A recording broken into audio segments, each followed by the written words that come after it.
Welcome to Fastbreak Breakfast, NBA podcast. My name is Keith, here once again with my buddies through the miracle of computer phone. I'm here with Chuck Anderson.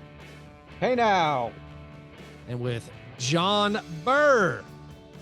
So I didn't know that Chuck was in the room yet because he hadn't showed up on my screen. So I thought Keith had gone full Bill O'Reilly and was just doing it live without him. We've done it before. That was my Chuck voice. Actually, by the way, Chuck, it sounds like your vocal cords are repaired. Did you skip the ground beef this morning, or did you skip the sauna? Why is your vocal cords so much better? I don't know. Okay. You just did the same routine you did last week? Last week, No, are you denying that your vocal cords were not right? I mean, I was high energy. Okay. No, I'm saying your vocal cords were, it was not, like, I thought you'd been up all night before screaming or something. Like, no. Very worn out sound to the vocal cords. I did just come back from the heat, my heat treatment, which I'll do after the show this week. Heat treat, my heat treat. So we'll see how it goes. But yeah, that might have been a whole thing. I was shocking my nervous system, and it may have came out somatically in my voice. It might be one of those things where we don't understand COVID yet, and it just attacks different parts of the bodies. We're like, oh, right. My people who had voice COVID 3 times now, their vocal cords aren't as firm. Is firm good? I didn't know what adjective to go with. What? Yeah, thick. Taut. Silky, John, you're a singer. silky. Do you want your vocal cords to be taut or loose? I don't think taut. Taut seems poor. Yeah, taut seems poor. You want to be limber. Taut seems like it might lead to the feared nodules. The nodule. That's the word I was thinking of too for my accompanying days of all the singers being like, oh, I'm on vocal rest. I'm like, I still got to get paid. What does this mean? Yeah. Oh, man. John, you are at America's Favorite Drive-In. You're at Sonic. Is this just have you had breakfast there? Is this going to be your breakfast, or are you just doing your crushed ice and tea? I don't eat food here. Yeah. Yes, just crushed ice and tea. I did have a very interesting breakfast. I had the oft-noted, now lauded McGaw's, which since people have been coming in there and telling them that we do this, and I finally told them that I was, quote unquote, the podcast guy. Yeah. The McGaw's are now free for me, gentlemen. So you guys might want to start. You guys might want to start going into McGaw's, unless it's one of the new people working, and then I have to pay yet again. But I found something out. You know how we're always excited about the notion of fresh, hot donuts? Yeah. Yes. Donuts can indeed be too fresh. Too hot? Too hot. Still gooey on the inside? They need to rest? It didn't give it needed to rest. It didn't give the glaze time to like congeal and harden and turn into an actual glaze. It was just like it was like my donut had been dipped in dipping sauce. I kind of like the gooey donut glaze. The fresh, hot, Krispy Kreme. Yeah, John, when you said a donut with dipping sauce, my hairs on my arm stood up. I mean, that was perhaps that was okay. Let me just say, I'm gonna change my nomenclature. A donut dipped in water. Okay. Sweet soggy. sugar water. You're saying soggy. Soggy has a connotation of not pleasant. I was scared that was a euphemism for something, so I didn't. Yeah, sure. Don't Urban donut, Dictionary that one. No, but I, it just I didn't think you could have a donut too hot and ready. So now from our years of Krispy Kreme media training. John, but this was I would have liked a 5-minute rest period on this donut. Did I give it? I had 2 of them. Did I give the second one a 5-minute rest period? No, I did not. I ate it immediately.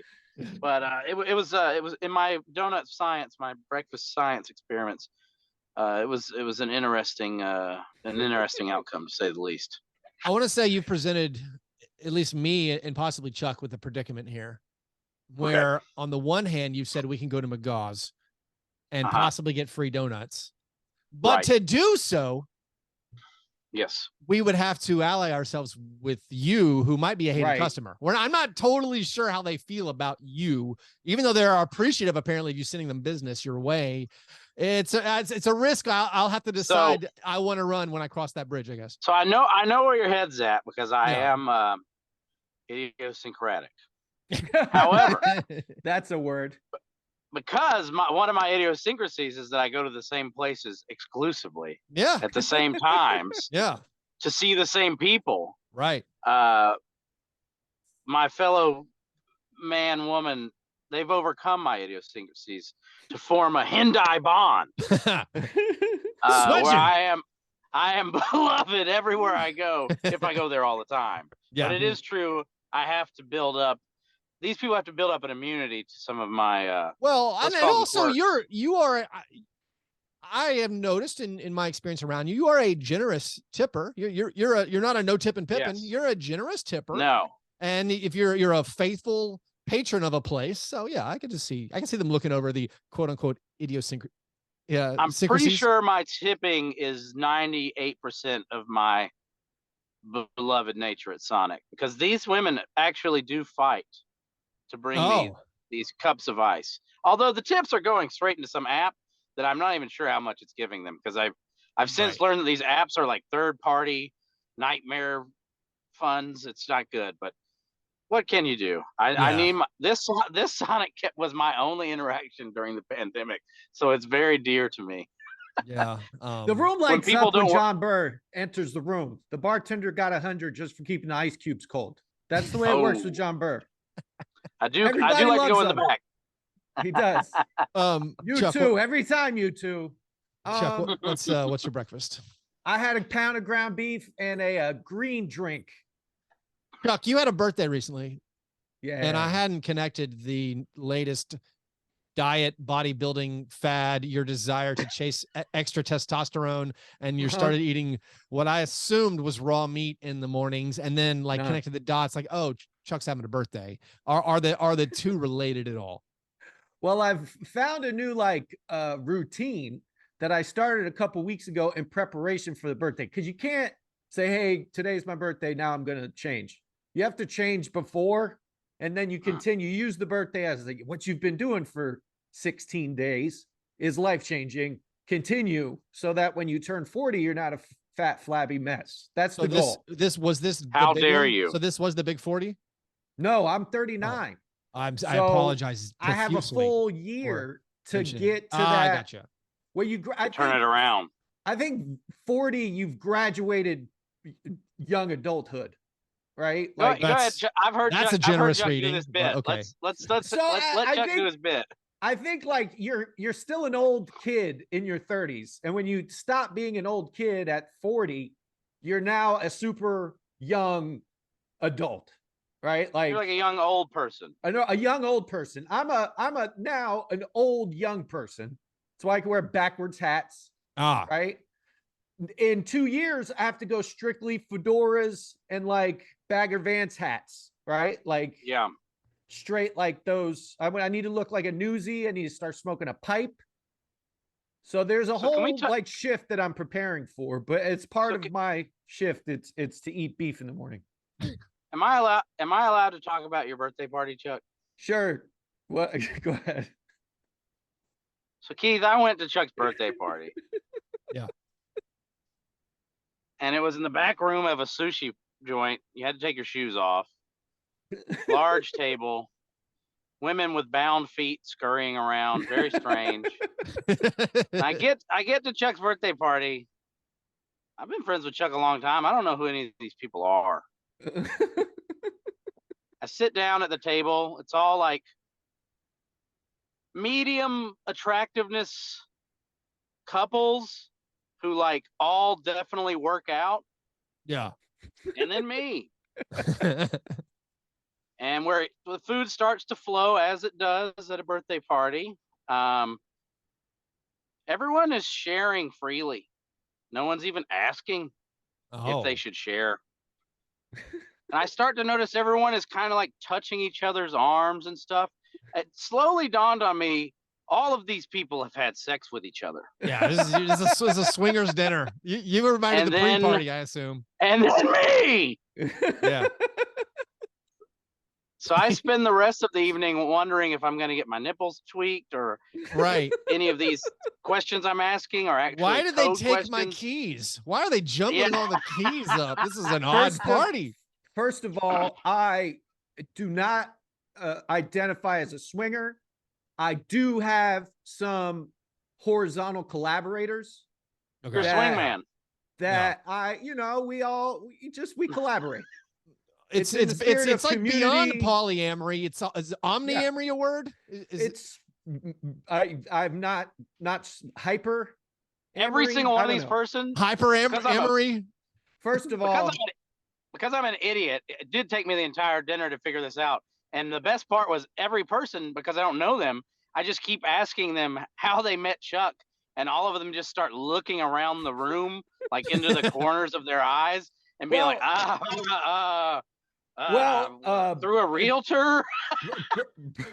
Burr was sitting next to my girlfriend's ex-husband. So that may have been the first. He showed up. Right. Yeah. Because he's a friend. And then his cousins were there. It was. And he was wearing a gimp mask. Yes. And he was self-flagellating. I loved the makeup of that dinner. There were 2 DJs, 2 doctors, 2. The doctors told Chuck to stop eating the ground beef, by the way. Yes, both of them. I brought it up at dinner. I'm like, is this a good idea? They both said, no, please stop. I'm like, when I've already bought this week's ground beef, I got to eat it. I'm not going to throw it out. It could have been worse, John. It could have been, I feel like a very common movies setup is where you show up to this dinner where everyone is super healthy and fit, and you're like, I stick out like a sore thumb, and you're like, what's the main course, guys? Like, we'll fix it in a second. The oven's warming up. Well, we're gonna get the main course going in just a second, and then it's like, I'm the main course. Yeah. Honestly, I was getting there. Kind of my punchline. I was working towards. Oh, I'm sorry. Worst case scenario, they were going to eat me like Ice-T and Surviving the Game. Right. Best case scenario, they were about to eat sushi off of my nude body. Yeah, right. That's what I was hoping for. That's actually a good segue back into the NBA. Yeah, go ahead. No, I thought it was funny because John, you texted me this week. You're like, hey, it's Chuck's birthday, and I was like, oh, is that why he's been eating the ground beef? Like I finally put 2 and 2 together.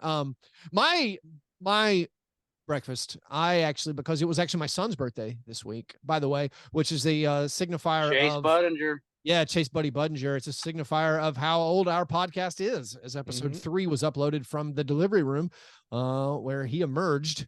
Also, the same day that Courtney Lee completed an out-of-bounds alley-oop, a pass to Vince Carter to beat the Sacramento Kings on a play that Ryan Hollins, as a defender, said he touched the ball, but the clock did not start, a famous Grizzlies game. Anyways, we had left over some birthday treats and desserts, and actually it felt breakfast. It was a vanilla tart. I put some whipped cream on there, and then I had some berries, some blackberries, blueberries, raspberries, strawberries on the top. I mean, in my breakfast spectrum, it felt incredibly healthy, although technically a dessert, but it was absolutely astounding. Nearly as decadent as Chuck's birthday party. Yeah. Yep. We lean into the decadence here at Fastbreak Breakfast. Anyways, those were our breakfasts. After our breakfasts, we move to our breakfast in bed apologies. This is our opportunity to correct what we might have gotten wrong on a previous episode. It's frequently the first time we talk about the NBA, which the show is ostensibly about. Does anyone have anything they would like to apologize for? Chuck, what do you need to make right in the world? Well, last week I was out here just like glowing about the Cleveland Cavaliers. I apologized in a way to Donovan Mitchell, and then they just sucked for a week. They went on a road trip, apparently playing on the West Coast of America. If you play in the Eastern Conference, is a death knell to any hopes of going on a run or a streak. The only thing they beat on, unless you're the Nets. The Nets had a pretty solid road trip. Yeah, addition by subtraction. That's about the road, more about the Kyrie. Yeah, go ahead. More, yeah. But yeah, shout out to my super subtle reverse jinx. Yeah. That brought them back to earth. They still have an incredible net rating. They still are. And we'll get to this later, but Garland is now back. Right, and Jared Allen missed the game. Donovan Mitchell missed a game. He missed that big. It shows how important Jared Allen is. When they miss a game, when he misses a game, they let up 130 points against the Timberwolves. So they have they need health to stay dominant. But yeah, apologize to them for giving them a rough. Yeah, few they days. backslid a little last week after we got so excited. The parades once again were too early as far as them being an elite dominant contender. I mean, they're still very, very good, of course, but yeah, they definitely came back down to earth. John, what's something you would like to apologize for? Well, I finally turned on my White Knight Domantas Sabonis a few shows ago, and then turns out maybe he was just pouting because they were making him chase guys around the perimeter, and now that Mike Brown is letting him do nothing on defense, which is what you should probably do, and not switching everything, Boner's looking boner again. I mean, fully engorged. 22 rebounds the other night. Kings are... He had Go ahead, John. He had an offensive rebound that like put that game away that I watched about 45 times. It was similar to if you guys saw the Justin Jefferson NFL catch, which might be the greatest catch ever, where I just kept watching it over and over and over. Domantas Sabonis had the slow, heavy foot white guy offensive rebound version of that, where he just palmed the basketball, pulling it away from a guy who looked like he was going to get the rebound. I think it was Andrew Wiggins, and then puts the layup back in. And I was like, how did he get that ball? And then, I watched it over and over and over. If NBA Inside Stuff was still around, that would be a highlight part of this year's montage show. Yeah. But he's also playing really well with Fox and company. And now they seem to have decided to take Rashawn Holmes out of the rotation and just go with Keegan Murray. The Kings kind of look frisky again. And Sabonis looks like a key cog. So I shouldn't have completely given up on him after 11 games. A big part of the Kings being frisky, they won both games over the weekend.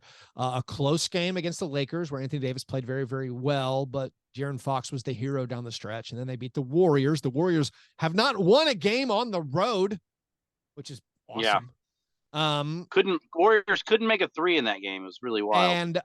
And in that game again, De'Aaron Fox just looks unstoppable on offense. I was curious, so I looked it up.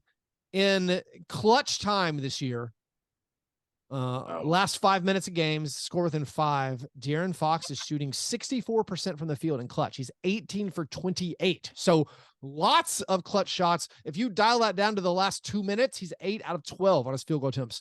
So like he is making all of these clutch shots. Even during his nadirs as a player, he's always been kind of an insanely clutch player. That game, I don't know how else to put this, but Kevin Huerter humiliated Klay Thompson again and again and again, and to the point where I'm no longer going to say Klay Thompson has slipped on defense. Klay Thompson is terrible at defense now. It also seemed like Klay was checking De'Aaron Fox a couple times, which is like, what do we? I guess they're just switching everything, but yeah, it's Huerter is awesome. Yeah, he is awesome. You assume that's going to slow down. Also, by the way, if you like filter underrated the clutch time, playmaker. Yeah, if you filter the clutch time stats for like players with 10 or more field goal attempts, one player who has a better field goal percentage in the clutch time than De'Aaron Fox is Malik Monk, who's 7 out of 10 in clutch moments so far this season. Coming off the bench. I mean, the Kings are littered with shooters. We said they had firepower, and now we're seeing it. Yeah, I guess most people said it too, but it was weird to see them struggle so mightily. But I do think in hindsight, because I don't know why I watched so much Kings, I think Sabonis was pouting. In hindsight, I think he was like, I don't like the way I'm being used. This sucks. I'm not going to try all that hard. Because he couldn't do anything for a while. His passing was abysmal, which has always been one of his strong suits. It just was and the Kings fans were righteously furious. But it seems like things have settled down, and I can't believe I'm saying this, but kudos to Mike Brown. It looks like does it feel like the Kings do this every year though, where we're all like the Kings suck, and then they don't suck, but they're not good, and then eventually you go, oh yeah, the Kings suck because they I'm pretty sure you can randomly choose any Fast Break Breakfast episode, and there's like a 33% chance that I am saying these things about the Kings. So yes, Yes, I think the answer is yes. They do this every year. I like the King's pendulum is swinging back up, and we just have to acknowledge it. We're enjoying it. My apology. I prefer my brand of apology that I like is the factual error. Yes. But I do feel like I have an important bit of content. And so instead of the factual error, of which I didn't find in overt, obvious one, no one dropped one in the checked fact Slack channel for our listeners. But I do think I need to do this. I'll call this a John Burr apology, where I apologize to John for a thing that I'm not sure you've seen, John. Probably not. NBA.com had an interview with Dylan Brooks. And Dylan Brooks, a lot of good nuggets in this interview. One of them saying, how does he get focused on his opponent every game? Like the guy he's going to be guarding. He says the day before the game, he watches a bunch of film. The day of the game, he wakes up and just says over and over, I hate that guy. I hate that guy. And that's how he gets fired up, which is awesome. That's objectively awesome. But no, the thing I'm going to apologize to you, John, for is Dylan Brooks says he wants to be in Memphis for the next 10 to 15 years. And so I don't know if you're going to be able to handle that. You of the leading the contingent of you would prefer he played elsewhere. Honestly, like if Dylan can continue trending the way it feels like to me, he is trending. Yes. Everything's going to be just fine. That is very mature of you, John, to observe. I think I've always said this even early on. Like my dream is for him to be just a Tony Allen guy. Yeah. And maybe here's an idea, Keith. All of our problems with Dylan may go away. Let's just not play him in the first half at all. Just put him in the second half. He was amazing in the first quarter a couple games. Yeah, you're right. No. Here, the stat this season that demonstrates what you're talking about is that he is deferring when Ja Morant and Desmond Bane play.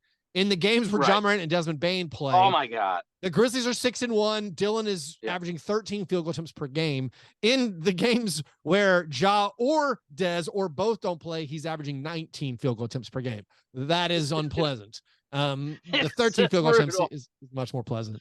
Anyways, those were our apologies. If you want to catch Dylan Brooks in person, well, you might as well buy those Memphis Grizzlies season tickets.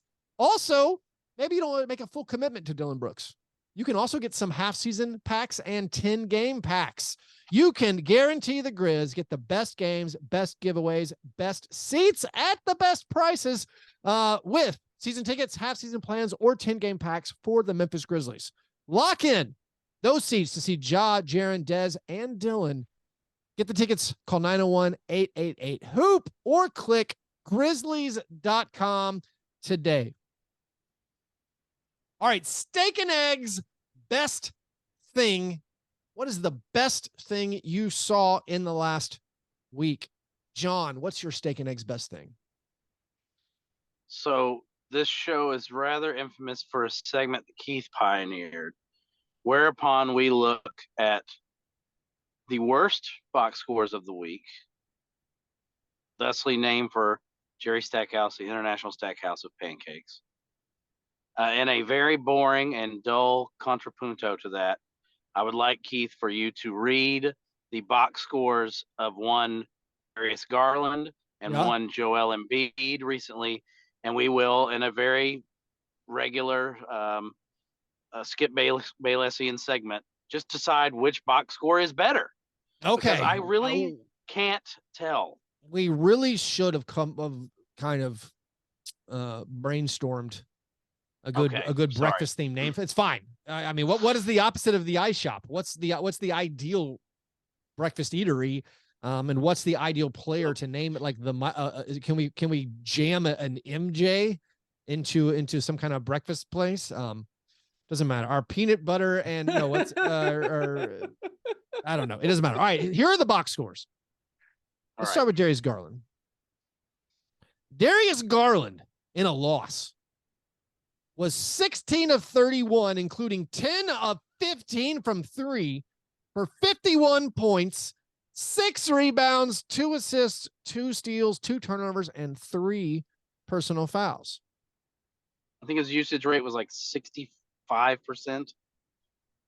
That's pretty high. And then In a win, Joel Embiid 70% usage rate on Joel.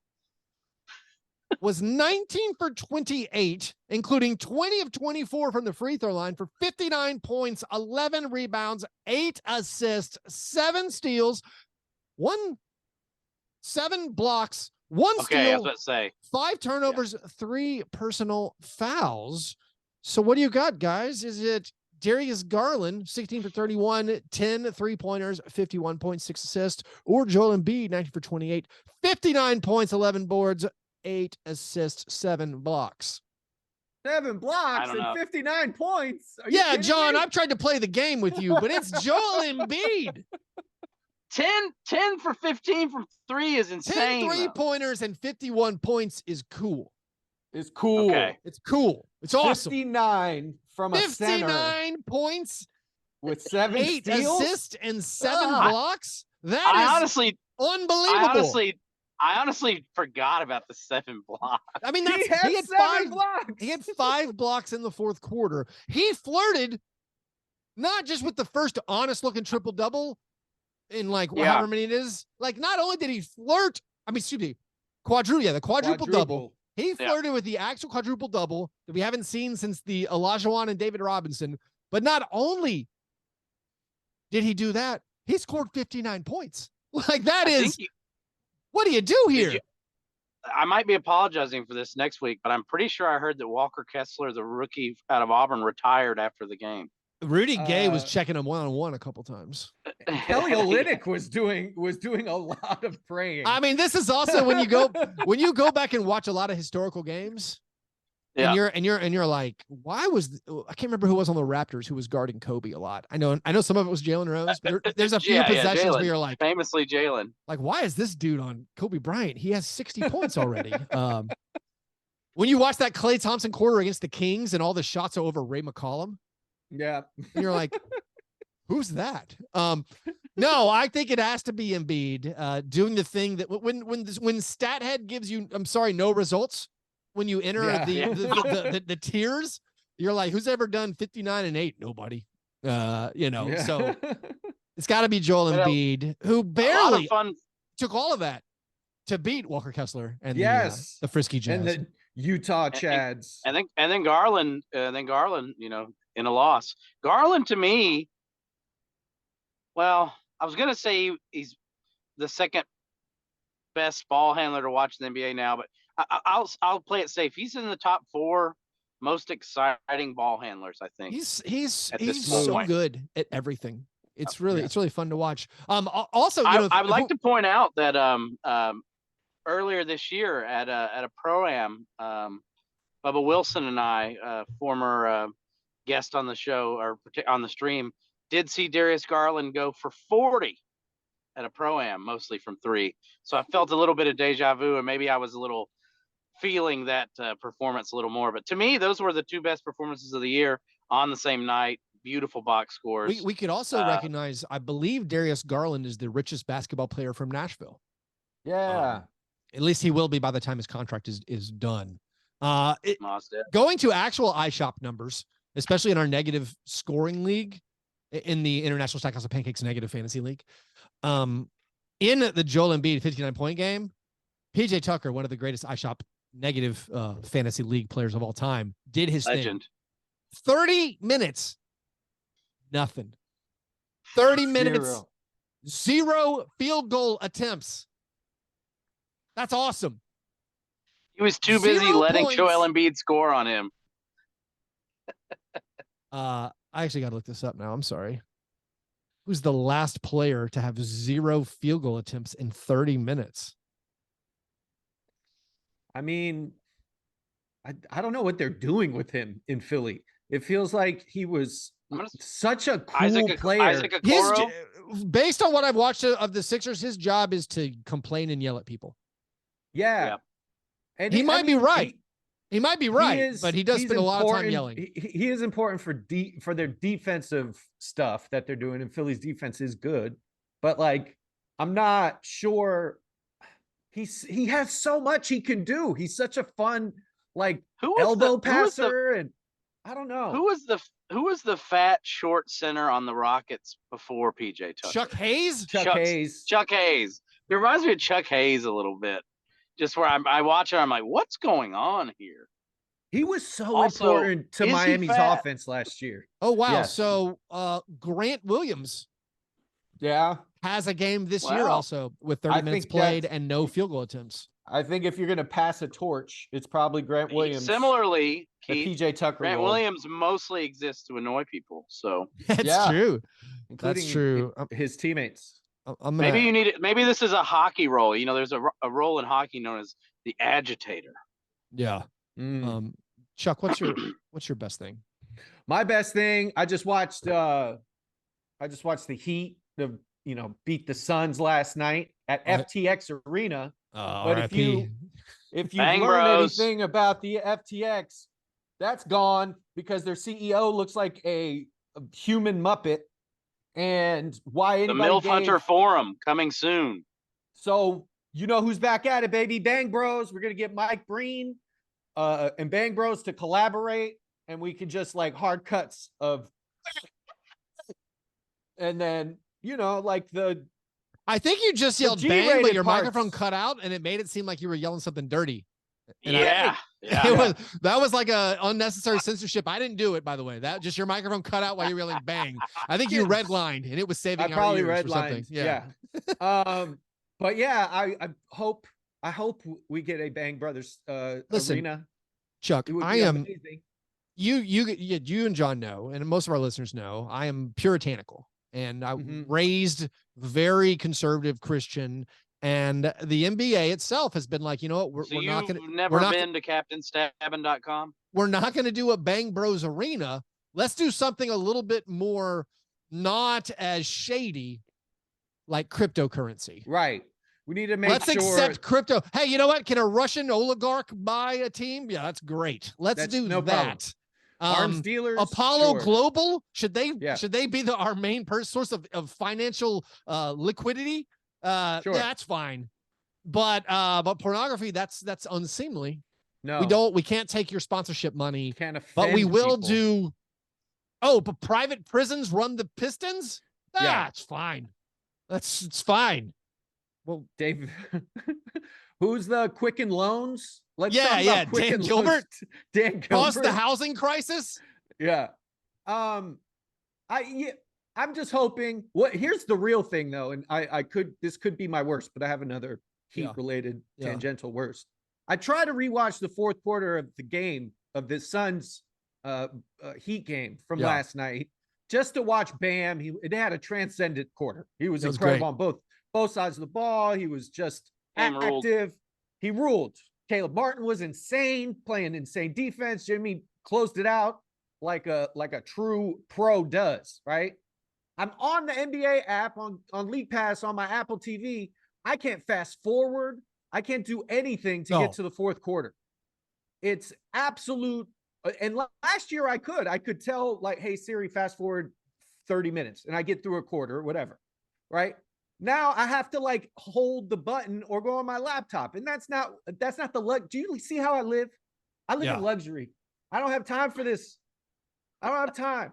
It's I'm too busy being all that crypto I sold last week.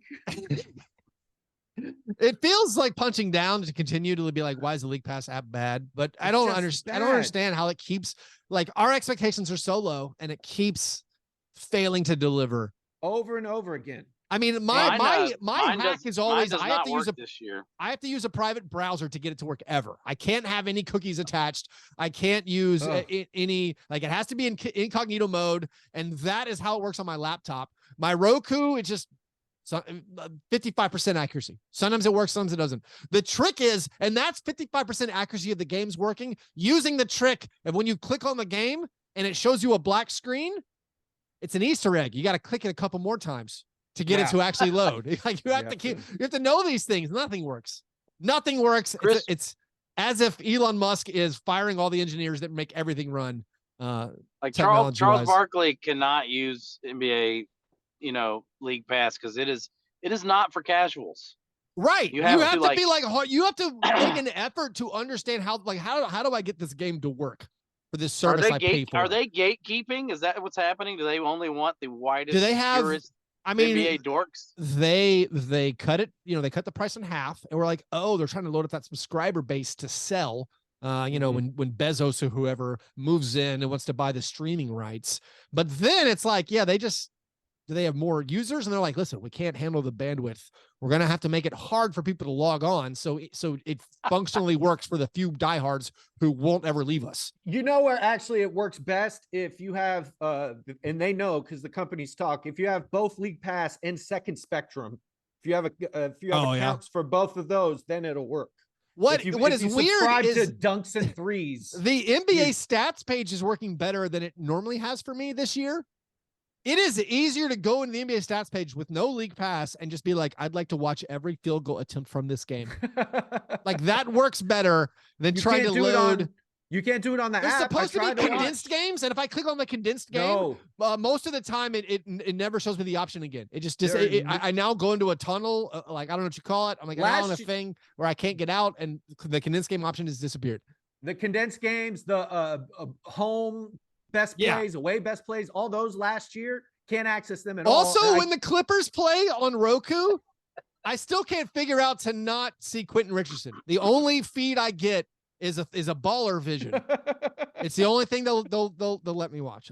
Anyways, Chuck, I really enjoyed the end of the Heat game because I don't like Devin Booker. Yes. And I like cheering against the Suns. It's very pleasurable when our desires align. Our narrow obsessions. Because I'm like, when Jimmy Butler blocked that Devin Booker shot, I was just like, oh yeah. And then I was like, attaboy, Chuck, way to get him. Chuck's Heat doing work. Like I was so excited. I was like, it unified our entire Slack. Yeah. Oh, it was glorious. There is that Heat win. It was a great quality win, but the Suns, of course, were without one of their best players, Jay Crowder. Yeah, that's true. And I mean, this could be my worst thing. I mean, my guy Cam Johnson is just out, bumped me out. But so like, I like it when I can cheer against, the teams I don't particularly care for and the players I don't particularly care for, which is the Suns. My best thing, it gets a little weird because I feel like with my philosophy of being anti the process, where I've had to take stands and basically make enemies in some franchises, some fan bases. And I speak ill of what the Thunder are doing a lot, but the Thunder are super cool right now. They're kind of so fun. Awesome. They score so many points. Covering against the Celtics. The Raptors. They dropped 145 on the Knicks. They are winning basketball games. They have a bunch of good wins. They were ahead of the Celtics. They played the Celtics down to the wire. Before they beat the Raptors and Knicks in consecutive games, they lost on a disastrous, 1 in 100 play to the Bucks. It looked like they were going to beat the Bucks. They are playing well every single night. Shai Gilgeous-Alexander is unstoppable. He has been would be an MVP candidate if they were better. I think he is an MVP candidate, honestly. No. Yeah. Their record, all-star starter. You might say, all right, who's an MVP candidate? All right, there's a lot of people we can talk about. The Sixers, all right? What about Embiid? Embiid averaging tons of points. The Sixers are 5-5. When he plays, Shai's good enough. And so I was looking at the stuff, you think about Steph Curry. Steph Curry's having one of his best regular seasons in a long time. And I'm actually looking at how well Shai's played and how well all these other people have played. It actually reminds me of a song. What's that? Dinklage, Peter Dinklage. Peter Dinklage, Peter Dinklage, Peter Dinklage, Peter Dinklage. This is a very special game of scones, and I'm going to get to more of how the Thunder are playing well. Because Jalen Williams is playing really, really well. The Jalen Williams who should be a Grizzly. That should have been our draft pick. Poku is unbelievable. He's not little, frail, skinny anymore either. He looks like a grown-up boy. Well, he doesn't look like I don't know what Pinocchio is a human boy. Yeah, he's a 7 foot tall Pinocchio. No, yeah, Poku is getting double doubles and 3 blocks every night. But Shai Gilgeous-Alexander is performing at this unreal level. If I'm honest, he's clearly outplayed Ja Morant over the last 2 weeks. He has been special. But thinking about this game of scones, it's going to be a very special game. It's going to be it's called Shai higher or Shai lower. And we're just going to compare Steph Curry's stats against Shai Gilgeous-Alexander's stats. And you're going to tell me when I say a Steph Curry stat, if Shai's averages are higher or lower. So Shai higher, Shai lower. We'll go back and forth. John. Yes. Steph Curry averages 31.5 points per game. Shai higher or Shai lower? Shai high. Shai higher. Yeah. Shai averages actually 31.53 points. Oh, that's very narrow. We're not right. What's significant digits? We're not just. I just looked at the top scorers right before the podcast. Chuck. Steph Curry has an astounding 52.3% field goal percentage. Shai higher, Shai lower?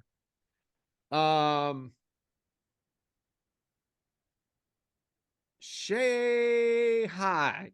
That's correct. You take Shai's field goal percentage is 53.9%. Yeah, no, because he's like almost 50, 40, 90. Like I had just heard that like Steph had a higher field goal percentage around the rim than prime Shaq.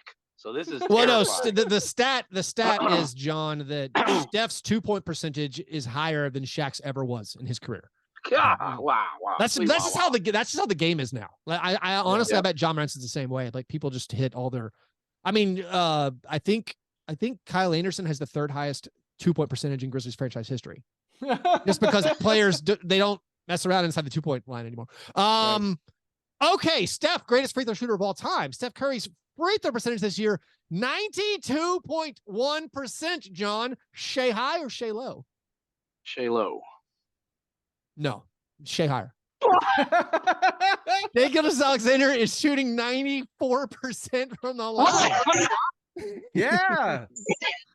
Oh, that's a miss for John. That's a strike. Chuck. Shut it down. Shut it down. Rebounds per game. Steph Curry is averaging 6.6 rebounds per game. Shai higher, Shai lower?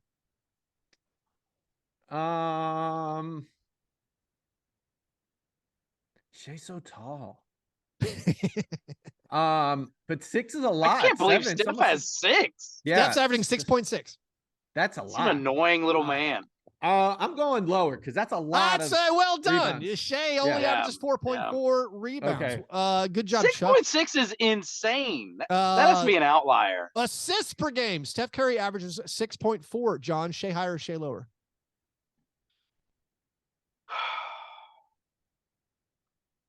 Giddy's been dishing. I'll go Shai lower. Oh, well played. Actually, 5.8. Very, very close, but 5.8. So Steph takes him there. What about steals per game? Steph at 1.1 steals per game. Chuck, Shai higher, Shai lower? I know Shai's defense has been incredible this year, so I'm going Shai high. Yeah, double. Shai has 2.1 per game. Wow, 2.1 steals per game. Because he wasn't a defensive guy. He did not. He is now. I think he is now. For the record, I think that's been the only easy one. John, I'm going to give you an easy one. Okay. The next two are easy, guys.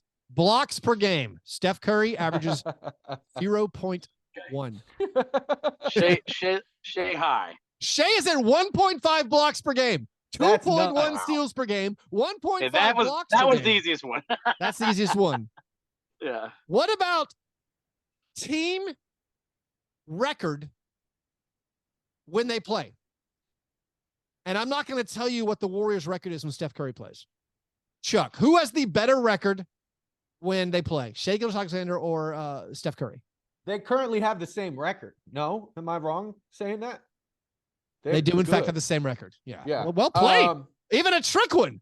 Yeah. They're both both teams are 6 and 7. 6 and 8 or 6 and 7. Well, yeah. When Shai plays, they're 6 and 7. When Steph plays, they're 6 and 7. So the Thunder are incredible. Shai Gilgeous-Alexander is, I don't know what you call it. Like it is Jordan-esque in the fact that he's scoring 32 points a game on this incredible efficiency while also doing defensive numbers that no one else is doing. Right. Keith, if you would like to maintain the high ground, and I know The you shy will, ground. Yes, the Thunder have deprived us of this for multiple seasons. Well, because he has been this good all along. Yeah. He has been an unstoppable at the rim like no other player in the league. We have said in past years, the Thunder are like a 500 team, 60% win team when he plays, like a very fine team. Good. And who's to know when they just shut him down? Right. So I don't think you have to relinquish a damned thing. The Thunder are 6-3 in Poku's last 9 games. I'm telling you. And the losses are buzzer beater to Bucks, loss to Celtics. I need to find out what that other loss is. Close loss to Celtics. That's what I'm saying. Like games where they were winning in the final minutes. Poku averaging what? 12, 15 rebounds 12, against the Celtics. 7, also Keith, 2 blocks per game. Yeah. Do you think that Thunder faithful want these wins, or have they been Manchurian candidates? So my buddy Andrew Schlecht, who has Thunder podcasts, and like they have the Thunder host his podcast for like podcast night at the games. He was upset by the Bucks loss. Like that crushing. Shai hits the step back buzzer beater but it's there's 6/10 left, and then they have foul the final play, sends it to overtime. Yeah, the Thunder fans, I think even the hardcore ones are being like, it hurts when we lose. They're eventually going to get back to, I think, to the thing. But yeah, that's what fandom should be. Yes, they've been given a diseased, fallen, broken world where losing is rewarded. For instance, Grizzlies this week scheduled a loss against the frankly unstoppable against the West when Bradley Beal sits Wizards. Yeah, we knew no matter who we played, if we had Michael Jordan, we're going to lose because the Wizards, when they sit Bradley Beal, destroy the best in the West. However, it still hurt. Yeah, it's not fun. Still hurt. You just don't want it. Welcome to the what was the name of that show? The good side, the good place. Welcome to the good place. Oh, welcome to I got you. Yeah. Those were our best things. The opposite of our steak and eggs best thing is the cream of wheat worst thing. I'll start with mine. Speaking of cream, the Milwaukee Bucks have Cream City jerseys. At least they did used to have in theory City jerseys. They're no longer allowed to wear Cream City jerseys. Chuck, you're muted. I don't know if you were trying to interrupt. We can't have Bang Bros Arena, but the Cream City jerseys. No, we can't have we can't have Cream City anymore. And it's not because of the juvenile sexual jokes people would make about this, the puritanical overseers. It's not on the same line as the Hornets having CLT on their new jerseys. My God. Or the Suns going with the PHX. How do I pronounce that phonetically? No, they're not allowed to have Cream City jerseys anymore. Because, and this is from Paul Lucas of UniWatch, because the digital ad overlays weren't working when the Cream City jerseys were on, because it couldn't figure out what was the jersey and what was the court. And we identified this years ago, that those digital ads can't understand white players. No. They can't understand Nikola Jokic, or Alex Caruso from the back in the bubble. But apparently it's sad where, I do like the cream color. I don't like it when the jerseys say Cream City and it's not puritanical. I have the furor of Jonathan Edwards when it comes to NBA jerseys not having the team name or city name on the jersey. It's my personal passion project. It should say your team name or your city name. Everything else, abbreviations are weird. Nicknames are weird. What about Los in front of your name? Or L? I mean, I'm not gonna trying to make me sound xenophobic. I mean, if you want to have Hispanic Heritage Night, Latino Night, we'll do some Los Suns, Los Lobos. Okay, fine. What about the Pistons last night had a green kit on Motor City? So confused by the green kits.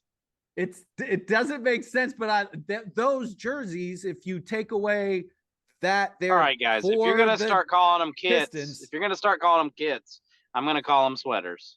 Okay. You do you. Also, this is a very important update. I almost forgot about from Andrew Schlecht. He was on last week's episode on Friday, talking about the Thunder's new shorts, and they look like they're made out of faux leather. They look like they're chaps. No, they look like Zack Snyder superhero costumes. That too. Stand by, Googling. The official the official report on their texture, no unique texture. They're not leather. They're not fake leather. They also have the same texture as any other optical fabric. illusion. It looks like, I do need to find out if the Grizzlies diamond bling jerseys, if they also look like they have a weird texture, but I'm assuming it's just an optical illusion. What are the diamond bling ones? I don't think I know about this. Well, the Grizzlies their city jerseys. They're based on local hip hop album art. Yeah. Okay. Chuck has that jersey now. Yeah, the Grizzlies City Edition jerseys it looks like they're shiny and it looks like diamonds. Yes. To my eye, it looks like you were talking about the new one. I thought you were talking about the new one that looks like the old WWF logo. Yeah, the new one. I mean, it's whatever. There's only one new Grizzlies jersey. It says Memphis and it's shiny silver / sparkly silver. All right. My only thing about these Thunder shorts, I'm looking at them now. Yeah. They should have put the brown down the backside of the short. That way, when they poop the bed at the last half of the year, how would they look? How would they look with some kind of cream coloring on them? Coffee it would mess up the virtual ads. Chuck? What's your worst thing this week? My worst thing is Tim Hardaway needs to stay away from microphones. He was doing like a guest spot. He's made the Hall of Fame. Congratulations. He's also gone on like an I don't know, identity salvaging expedition in his life. Redemption, right?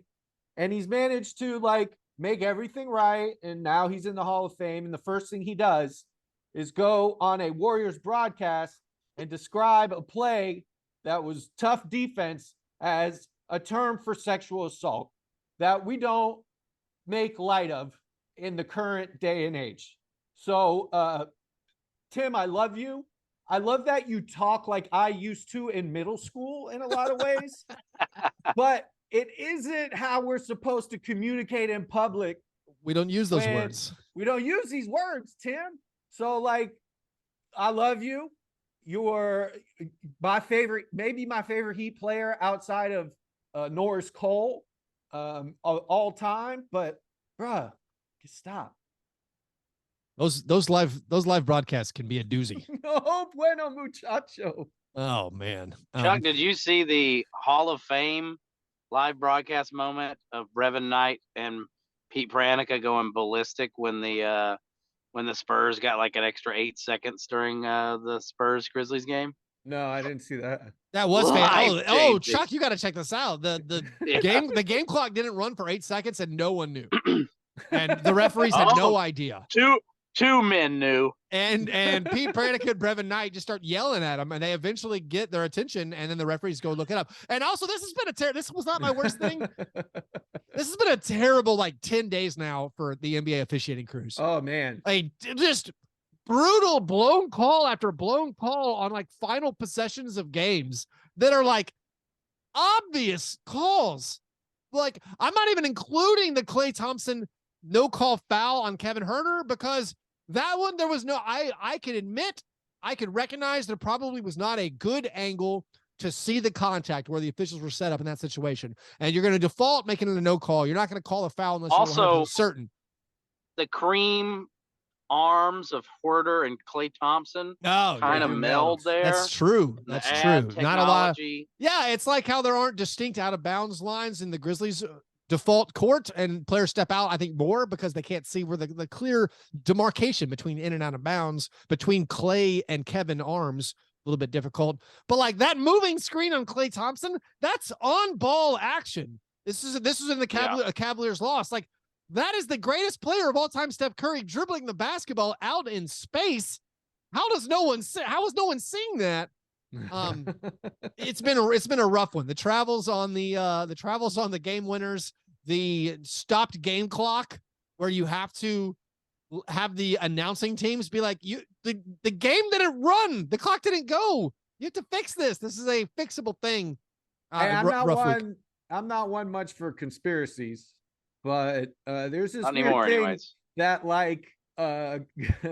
that like we have gambling everywhere, and now we have all of a sudden these weird last second calls. Man, John nailed it. John nailed it when he asked the ref if they were on DraftKings during the game. You try to do FanDuel? Like, yeah, how am you're gonna tell me some of these dudes don't have burner accounts and burner phones? Man, David Stern would have fined Ja Morant so hard. Oh my goodness. Oh yeah. I'm honestly disappointed the league didn't come harder there. John, easy creamsicle. Easy. John, what's your worst thing? So I very recently traded in a fantasy league. I know you guys don't want to hear about my fantasy league, but there's a greater point. It's not just us, it's everyone. Correct. I traded Campaign for Ben Simmons in a fantasy league. And I have buyer's remorse after trading an injury replacement point guard for a one-time All-Star. The Ben Simmons fall is painful.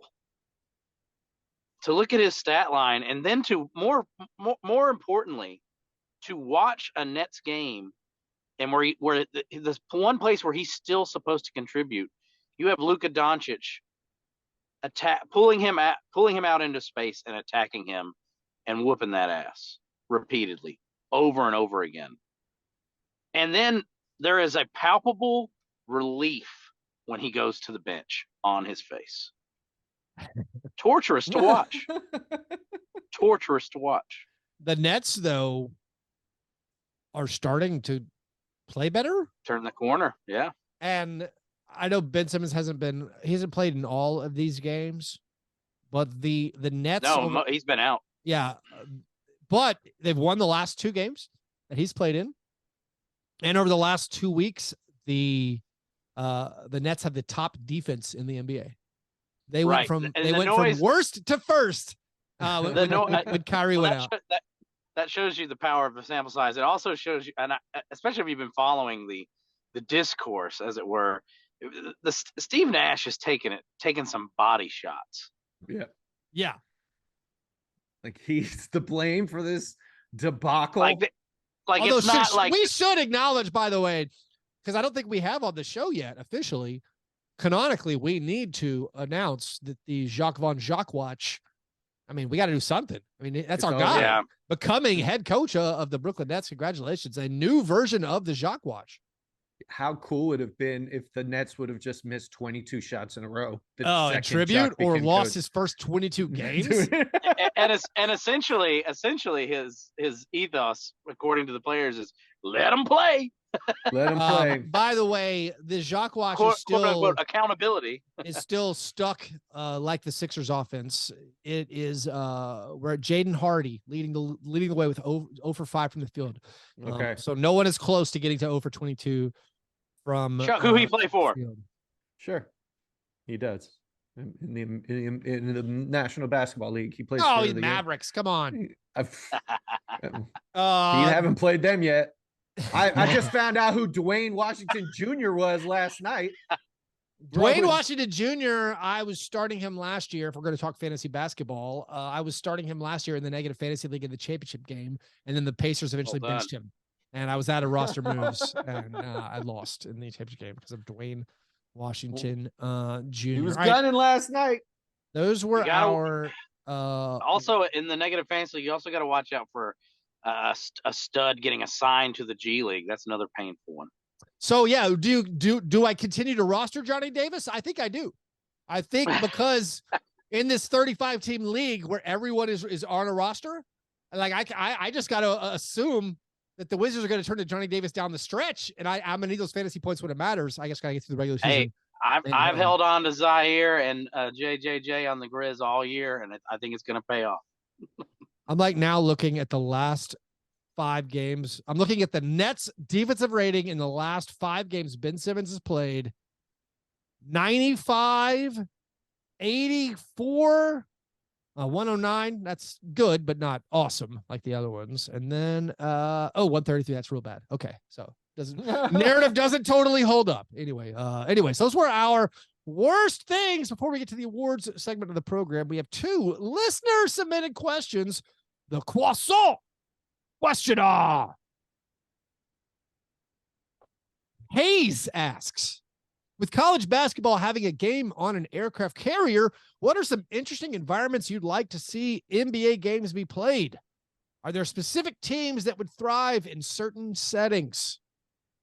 I want to see an NBA basketball game in a BDSM dungeon. Just imagine there'll be a lot of chains. The basketball hoop will be on a St. Andrew's cross. They did that in one of those Orlando conference rooms in the bubble. I was about to say, I think you're referring to the bubble. Yeah. Oh, yes. That was the bubble. Never mind. Where everybody LeBron had the cat of nine tails, baby. Right. And everybody was non-consensually put in their place. Anthony Davis. I mean, I do. Yeah. We need to see an outdoor game, right? The NBA needs to do an outdoor game. Rucker Park. Yeah. I want to see themed outdoor games. Like I want the Timberwolves to play in a forest where you can't actually see. I want spotlights on the thing where like you can't see. You just know it's woods out there, and maybe have some like eyes light up. Heat Suns in Death Valley. Could we not at least recreate like the Escape from Los Angeles basketball court of the dystopic future? Yeah. Swish. Yeah. Bear with me. Yeah, John. Iconic sitcom studios. Picture this: the return of the Seattle Supersonics played in Niles' apartment from Frasier. I love that. That works. Give me a Charlotte Hornets home game where they fill the arena with killer bees. Yeah, what if we just had mascots roving? What if we had bears pacing the sidelines? Mm-hmm. Bears. Yeah, give me a bunch of Milwaukee Bucks like in the arena. You have to play on the floor with a bunch of angry deer. I mean, I'm afraid of deer. I do fear the deer. I would settle for an aircraft carrier. I would settle for I want it to be moving though. Can we get one that's not docked? Can we get like a barge going on the Mississippi? Could we get Pelicans Grizzlies tonight played on a barge moving down the Mississippi? Boom. I like barge that ball. We could do that. Trampoline courts. Slam ball. Is it slam ball back? I thought slam ball was back. It is back. These are all great ideas. I'd also like to see a basketball game on ice. Just to see what that would look like. The Knicks versus the Nets in the Grind coffee shop from Friends. Or on a subway. Just like 5-on-5 in a subway car. A true Subway series. Right. 7 games. Winner gets to let's do the San Antonio Spurs in their urban camo jerseys, actually in the wild, complete with duck blinds, hunting rifles, et al. I thought you were going to put them in a war zone. I was like, John, that's not an appropriate joke. Utah Jazz in front of the Mormon Tabernacle Choir, please. What if the Magic played in the big ball from Epcot Center? Oh yeah, clear out Spaceship Earth. Toronto Raptors on Isla Nublar. Yeah, exactly. Toronto Raptors versus the Lakers in the T-Rex cage. Yes, Janky with Jeff with the goat meat in the middle. We'll have to keep Chuck. Everybody is given a full glass of water upon entry. No ice. Janky Jeff asks, there's a line in a new Taylor Swift song that says it must be exhausting. Next question. Always rooting for the anti-hero. Who is the NBA's anti-hero? I mean, it's Tyler Hero. It's it's got to be exhausting being. I mean, being a Nets fan has to be the most exhausting thing in the world.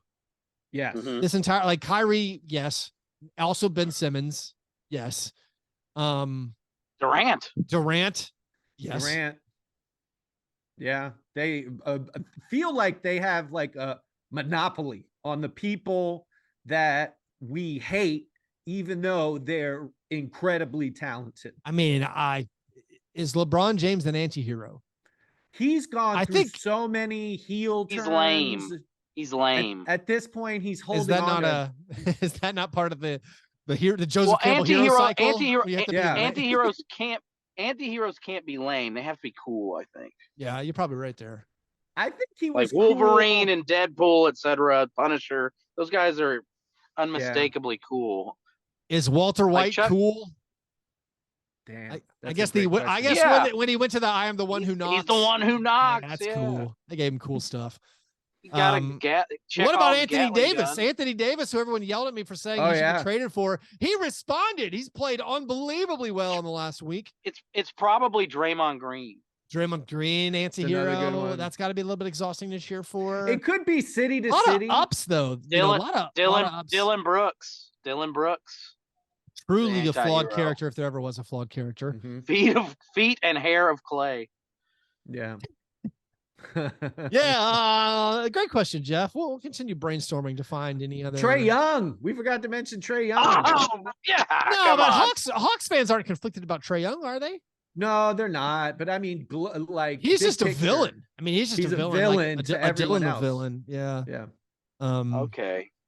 If you want your own question to be submitted on air, you have to become a Patreon supporter like Jeff and Hayes. You do that at patreon.com/fastbreakbreakfast. If you join the Patreon, you get access to some exclusive bonus videos where we answer your questions. We also have a Slack channel. And when Twitter goes kaput, you're probably going to wish you were in the Slack channel because that's the only thing we will have left. I'm starting a GoFundMe to get me to buy a blue Twitter check. If anybody wants to, it's on my webpage. Let's not mix our messages. Don't give Chuck money. Give the show money. Okay. Cool. And also, you can join the Pickle Pick'em, where every month we see who is the best at picking the games against the spread Monday through Thursday. All of that is for our Patreon supporters. Join us at patreon.com/fastbreakbreakfast. All right, the awards segment of the program, the International Stackhouse of Pancakes, given each week to the worst performance in a box score. We have a ton of honorable mentions to get to before we arrive at our three nominees. Honorable mention, Josh Hart, 0 for 9. Jalen Suggs, the Suggs from last year, has briefly returned, 1 for 10. CJ McCollum, 3 for 17. Campaign, 4 for 17. Terry Rozier, 6 for 20. Terry Rozier, 8 for 25. Wow. Luka, 9 for 9. Guess who's back? 9 for 29. Terry Rozier, the second player this season to have consecutive games with 20 or more field goal attempts and to make less than a third of them. He and Trae Young, only 2 to do that. Our three nominees that we will be picking between as they occurred over the last week. This is a chronological order. Cade Cunningham, in a loss to the very, very good Boston Celtics. Been so bad. Was 1 for 11. 4 points, 3 rebounds, 2 assists, 1 block, 2 turnovers, 2 personal fouls. Paul George on a very not good Clippers team.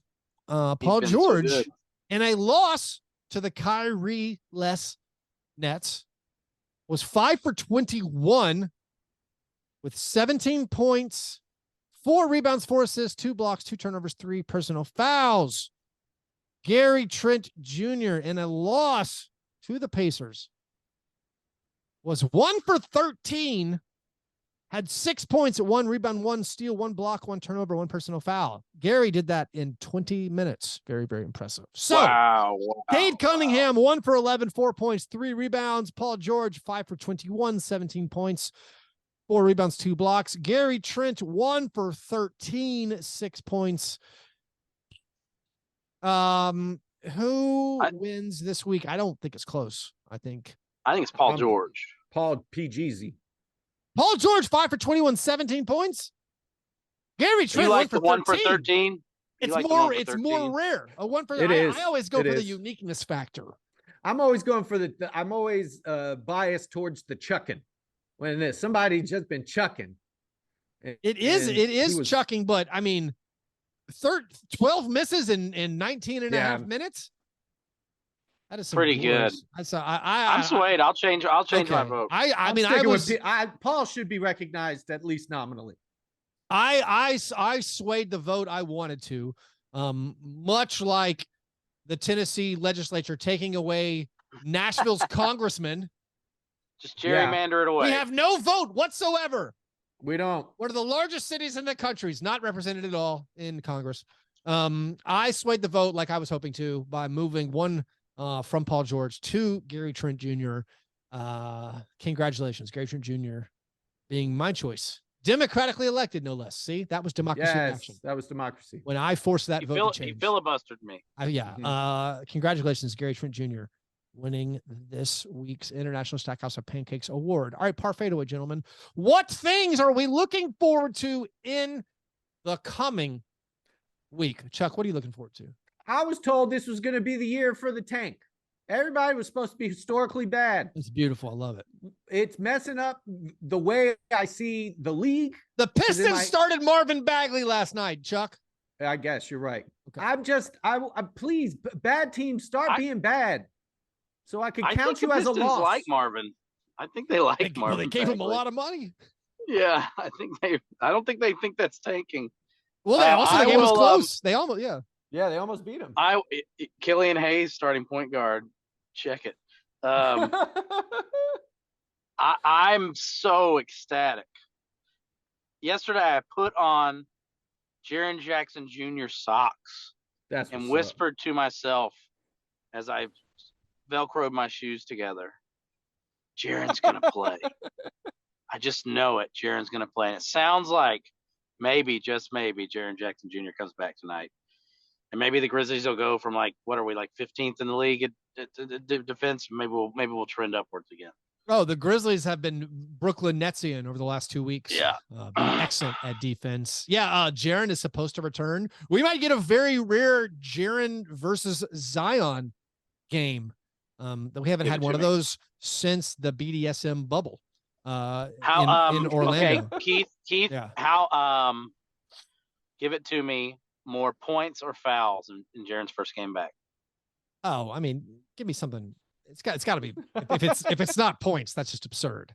Okay, fouls or rebounds. Yeah, rebounds and fouls is always the Jaren prop. Rebounds or fouls is the Jaren prop when he's healthy, when he plays every single game. Actually, let's do this right now. What did Jaren average more of last season? Rebounds or fouls? Actually, let's do it over the last 2 seasons. I'm gonna look it up right now. I think rebounds. I'm disappointed it's not closer. So you got 7 boards? No. It's total. Yeah. No, Jaren's first 2 years, this is pretty good. Jaren's first 2 years, he averaged 4.6 rebounds and 3.9 fouls. So he's just not texting with Andre Iguodala enough, Keith. He's up to 5 point. He was 5.8 rebounds per game last year. Totally respectable numbers. No, I think Jaren's going to come back. My part fadeaways, a couple things. I mean, non-basketball. I just found out there's a Lego convention in Memphis during the first week of the playoffs. Hell yeah! Hey now, that's going to be amazing. If the Grizzlies have home court advantage, though, it'll probably be a road game. A little disappointed about that. But like you said, Chuck, no one's tanking yet. And why? Basketball is so much healthier right now. It is. Like the Lakers are maybe the worst team in the West. Standings wise, they are. Yeah. But the Lakers are not awful. They're just they're competitive. They're playing hard. Their defense is good, but they're not getting there's no easy wins right now because everyone's playing hard. The Spurs. Okay, the Spurs did start Jeremy Sochan as a point guard and lost by 40. I don't know what that was. The Spurs do some weird things. The Spurs are really they're really bad right now. Also, but they're up and down. 2 games ago, they were incredible. Spiritually, I think the Timberwolves are the worst team. The Timberwolves got really helped out by that, by Donovan Mitchell not playing, and Garland almost got him back with those 27 fourth quarter points. No, I'm not getting into that. I'm also like I feel like the sand is settled, the snowflakes are settling in the snow globe, where it did feel like outside of the Thunder there weren't as many upsets in the last week. There were a lot of results where you're like, this is what I thought was supposed to happen, but I want to do something very cliched and not creative and original at all. Just as my part fade away, I also want to do a contender or pretender. Contender or pretender. Clippers. Contender. Yeah. I'm okay. I mean, two contenders. I'm a pretender. I think the Clippers are bad and they're not getting better. I think the Clippers are just not. Paul George has been so good that I think it's good enough to wait out whatever the hell's going on with Kawhi. I think they'll figure it out. I recognize that there is not the rest of the team. It's not going well. What about the Sixers? Embiid scored 101 points in a 24-hour span Saturday and Sunday to get a couple of big wins. Sixers, contender or pretender? The floor's too high. I think they get in healthy to any Eastern Conference team and they have a chance. Health matters. I'm all pretender. That's all me. Similarly to what Chuck says, I'm just not ready to back off we just went through my number one win totals for each conference. So I'm going to stay on contender. They are incredible on defense. And I think without Harden to be able to put up points like they do, it obviously goes all through. But they don't put up points. That's the thing. Yeah. Yeah, they're not scoring a bunch. Yeah, I don't. I'm like, for me, they're not one like the 5 or 6. I would be stunned if these teams, right, what I'm saying right now, would be like stunned if they made the finals. They're making the conference finals. I'd find very surprising. That's kind of my definition I'm doing right now. I mean, I think we would have probably. I would be that so last year. shocked if the Sixers make the conference finals. This time last year, there's two teams in the East that look unbelievable. Right. Right. And a year ago, we would have laughed at the idea of the Celtics doing what they did in the second half of the year. Celtics got to a slow start of the year last year. It's very, so very I true. I think it's okay when you have talent, the high end talent like the Sixers and potentially like the Clippers. I can see them. I'm not calling them pretenders until I watch them play in the playoffs. Right. Luckily, we won't even remember that we said any of these things. No, so never.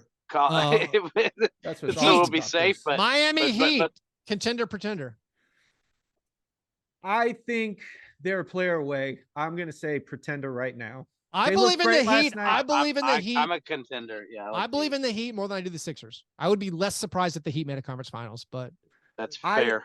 I think Miami has a problem on their hands. They're really good without Chuck's Tyler worried Hero. Chuck's worried about the Omer Yurtseven injury. Yeah. What about I'm worried about Tyler Hero not being able to be a starter. Chuck, Memphis Grizzlies. That's my big worry. The Grizzlies, give me Jaren back. You got a solid defense, an MVP level player and job. Are you talking about Desmond Bane? Desmond Bane MVP, yeah. Yeah, shout out. Let me mash the contender button as hard as I can. Yeah, drop an elbow on it. When healthy, I think that the Grizzlies are incredible. Mavericks, John, how are your Mavericks? Contender or pretender? Okay. You may have me reversing course a little bit here. Yeah. Because I am, having watched the Mavs quite a bit, I am concerned that Luka's going to have to do too much, but I am going to be really boring. I'm going to stay on the contender train because I do think he's as good as it gets. A lot of contenders for you guys. I know. I haven't said pretender yet. I remain a Maverick skeptic. Chuck, you have a contender pretender for Luka and the boys. I mean, when you got a player that can do what he does, and it's like you got a fighting chance. Insane generational offensive talent. Yeah, that's like you are a contender. Last year he did what he did to the Suns, and he's got that dog in him, as they say. Let's do last one. I assume we're all contender for the Warriors, who are still 6-8 overall. No, I'll be pretender on Warriors. There you go. Oh, okay. I think the Warriors. I think the Warriors are. They're gonna stop playing just their bench guys. I mean, that's. I'm not worried. Have to. Also, I think Klay Thompson and Jordan Poole are bench guys now, and it's going to be tough. I'm not worried about the Clay stuff. Maybe I have too much confidence. Maybe I weigh too heavily their history. What about the Hawks? What about the Hawks? The Hawks are 9-5. They have some good wins so far. I feel like Murray's awesome. DeJounte's been playing great. Trey hasn't even been. His shots haven't been going in. Yep. And I feel like he has another level to go there. They're gonna. Clint Capella looks back. That's someone I can apologize to every week. Bogdanovich back. I feel better about the Hawks. Please. Yeah. Please give me something to pretend. Yeah. You're confident, man. I like that. You believe in people to a flaw. Okay, I'll give you a pretender. Keith. Yeah. I think the Nuggets are not. I think the Nuggets are a regular season team this year. I think if they're healthy in the playoffs, I'm afraid of. Yeah, I mean, Michael Porter Jr. is knocking these shots down. They need a backup point guard really badly. Yeah. They need Bones is fun, but they need Tyus Jones. They need Monte Morris to play the non-Jamal minutes. Anyways, that's all the time we have for today. So appreciate you guys listening to this episode. Don't miss Reba as she brings her live in concert tour to the FedEx Forum with special guest Terry Clark. That is Thursday, November 17th. This week, John, clear your calendar. Get on down to Memphis to see 15-time American Music Award winner, of course, Grammy Award winner, Reba. And star of Tremors. Star of Tremors. Tickets are available now at Ticketmaster.com or at the FedEx Forum box office. Make sure you subscribe to our YouTube channel. You can follow us on Twitter, Chuck's the Mighty Chuck. John is Master John Burr. Follow me. Fastbreak Break. You guys are the best. Thanks for listening. And remember, breakfast is the most important thing. I will remember